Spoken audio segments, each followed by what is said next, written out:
kita melihat kegaduhan-kegaduhan ini terus diciptakan.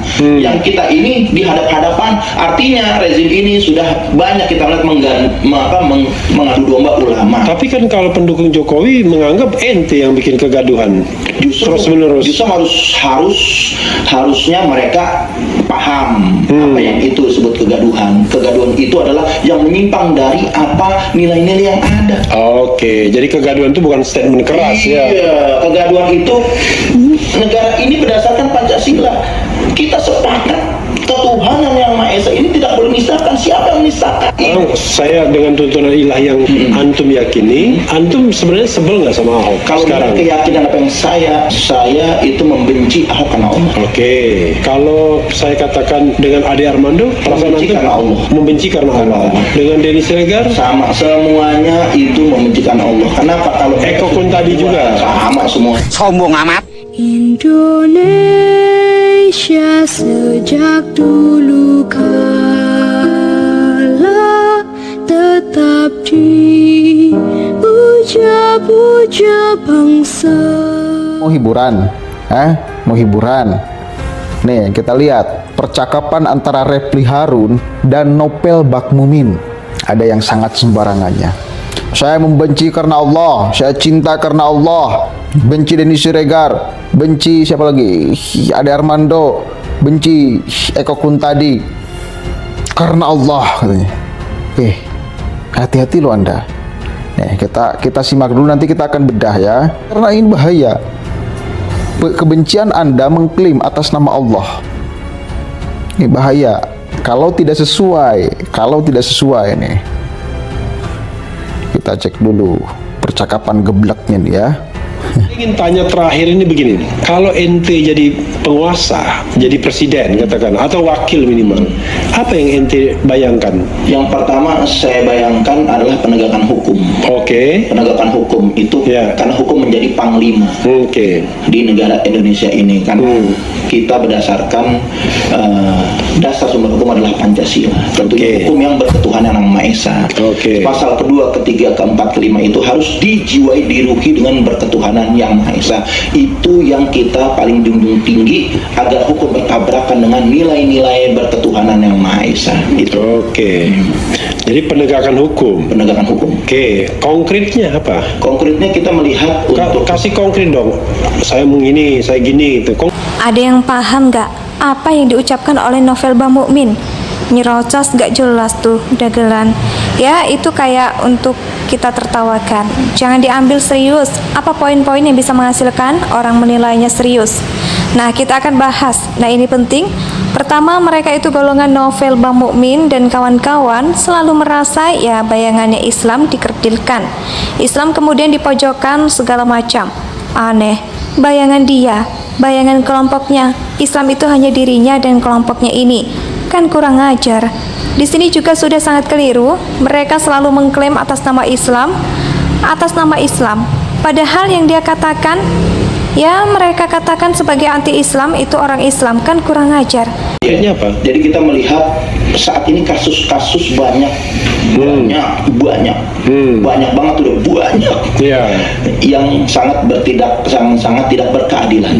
Misal penistaan agama ini laporan menumpuk, hampir 20 laporan penistaan agama. Ente itu akan proses.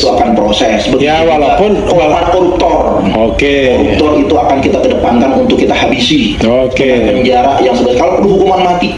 Jangan potong tahanan, hukuman mati.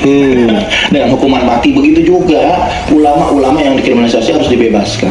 Karena dasarnya lahir Pancasila itu ada rumusan ulama, warisan ulama yang 350 tahun sebelum ada NKRI, sebelum ada TNI, sebelum ada Polri, ulama yang berjuang untuk ulama yang dikriminalkan siapa? Habib Rizik satu. Siapa lagi? Kemudian Kiai Sobri Lubis, ada Habib Idrus, Muhammad Suradi, udah Ubaidillah, ada Haji Munarman dan lain sebagainya. Loh, itu kan sudah bebas nantinya. katanya. Kenapa? Sudah bebas. Kan nggak Sampai lama. saat ini kan masih di dalam penjara, artinya. Oke. Artinya Termasuk mereka lah ya. termasuk mereka. Jadi artinya kita jadi harus menjaga, antum akan termasuk kasih. sama akan mendukung undang-undang perlindungan ulama. Oh, Itu oke. harus ditegakkan undang-undang perlindungan ulama, karena ulama ini rentan untuk dikriminalisasi saat ini. Khusus kita melihat dari rezim Nah ini. sekarang kan wapres kita ulama. Nah, maka itu, Kenapa makanya saya antum- terpanggil, saya terpanggil, karena kita apa yang kita harapkan, satu pun tidak ada yang mewakili aspirasi umat Islam. Justru fatwanya saya melihat adalah untuk kepentingan kelompok. Fatwanya berdasarkan pesanan-pesanan kepentingan daripada rezim, bukan berdasarkan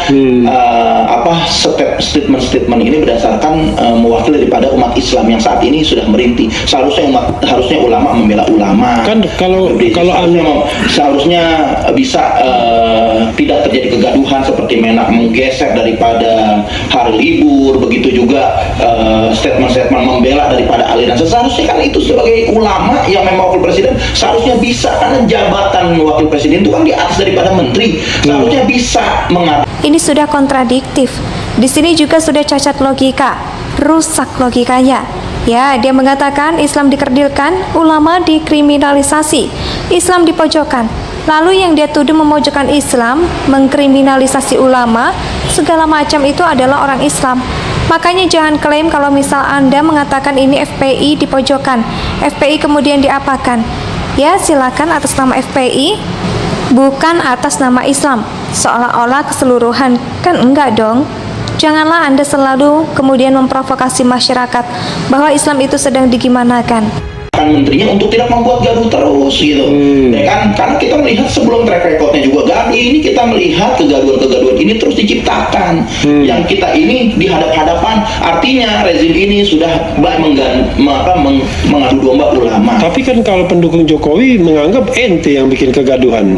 Terus menerus. Justru harusnya mereka paham apa yang itu disebut kegaduhan. Kegaduhan itu adalah yang menyimpang dari apa nilai-nilai yang ada. Oke, jadi kegaduhan itu bukan statement keras ya. Iya, kegaduhan itu negara ini berdasarkan Pancasila. Kita sepakat ketuhanan yang Maha Esa ini tidak boleh menisahkan. Siapa yang menisahkan? Sekarang saya dengan tuntunan ilah yang antum yakini, antum sebenarnya sebel nggak sama Ahok Kalau sekarang? keyakinan apa yang saya itu membenci Ahok karena Allah. Oke, kalau saya katakan dengan Ade Armando, perasaan Membenci antum karena Allah. membenci karena Allah. Dengan Denny Siregar, Sama, semuanya itu membenci karena Allah. Kenapa? Kalau Eko Kun tadi juga sama semua. Apa yang diucapkan oleh Novel Bamumin? Nyerocos nggak jelas tuh. Dagelan ya? Dagelan nggak? Dagelan banget. Itu layak untuk kita tertawakan. Jangan diambil serius. Poin-poin yang bisa menghasilkan orang menilainya serius, nah kita akan bahas. Nah, ini penting. Pertama, mereka itu golongan Novel Bamumin dan kawan-kawan selalu merasa ya bayangannya Islam dikerdilkan, Islam kemudian dipojokkan segala macam. Aneh. Bayangan kelompoknya, Islam itu hanya dirinya dan kelompoknya. Ini kan kurang ajar. Di sini juga sudah sangat keliru. Mereka selalu ngeklaim atas nama Islam. Padahal yang dia kata-katakan, padahal yang mereka kata-katakan sebagai anti orang Islam. Kan kurang ajar. Berarti kan ini sudah kontradiktif di sini juga. Sudah cacat logika, rusak logikanya. Ya, bayangkan dia mengatakan Islam dikerdilkan, ulama dikriminalisasi, Islam dipojokkan. Lalu yang dia tuduh memojokkan Islam, mengkriminalisasi ulama segala macam itu adalah orang Islam. Kan nggak nyambung logikanya. Makanya jangan klaim. Kalau misal Anda mengatakan ini FPI dipojokkan, FPI kemudian diapakan ya silakan atas nama FPI, bukan atas nama Islam. Seolah-olah keseluruhan kan? Enggak dong. Janganlah Anda selalu kemudian memprovokasi masyarakat bahwa Islam itu sedang digimanakan. Enggak ada. Islam tetap aja Islam sedang dimuliakan mau oleh siapapun. Lalu kemudian yang kedua, memang yang paling dicintai oleh Allah dan selamat keimanannya. Dalam hadis itu, orang yang mencintai karena Allah, yang membenci karena Allah, itu salah satunya ya. Cuma kita kalau mau membenci apapun itu atau seseorang, ini harus dipastikan dulu bahwa orang itu memang dibenci oleh Allah.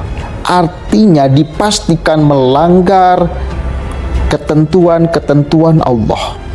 Misal orang itu menyembah ya selain kepada Allah.